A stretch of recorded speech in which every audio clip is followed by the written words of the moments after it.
2026 கன்னிராசிக்காரங்களுக்கு கல்யாணம் ஆகுமா அப்படின்னு கேட்டால் அதில் சின்ன சிக்கல்கள் இருக்குது. ஏன்னா 7ஆம் பாவகத்தில் தான் சனி இயங்குறார். அப்படிங்கிறப்ப 7ஆம் இடம் தான் வந்து திருமணத்திற்குரிய இடம். அதில் சில தடையும் தாமதமும் அமைவதற்கான வாய்ப்புகள் இருக்குது.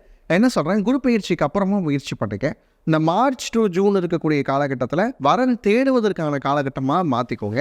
சில தடைகளோ தாமதமோ இருந்தது அப்படின்னு சொன்னால் அருகில் இருக்கக்கூடிய சிவாலயத்துக்கு போய் அம்பாள் பேரில் ஒரு அர்ச்சனை பண்ணிட்டு வந்தீங்க அப்படின்னு சொன்னால் வரன் தேடக்கூடிய நபர்களுக்கு, அது ஆணாக இருந்தாலும் சரி பெண்ணாக இருந்தாலும் சரி, சுமூகமாக அமைவதற்கான வாய்ப்புகள் இருக்குது.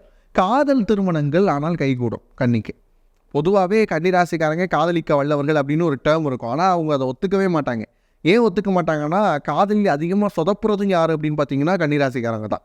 ஏன்னா வந்துட்டு அவங்களுக்கு எங்கே எப்படி ரியாக்ட் பண்ணணும்னு தெரியாமல் சில நேரங்கள் அப்படியே வந்து ரிவர்ஸ் ரியாக்ஷனாக மாறிடும். அந்த மாதிரியாக நிறைய காதலில் சொதப்பிய கன்னிராசிக்காரங்களும் இருப்பாங்க. இந்த வருஷம் காதலில் சொதப்புறதுக்கெலாம் வாய்ப்பு இல்லை. காதலை கண்டுபிடிப்பதற்கான ஒரு ஆண்டுகளாக இது இருக்குது. கல்யாணத்தில் தான் டிலே இருக்குமே தவிர காதலில் டிலே இருக்காது.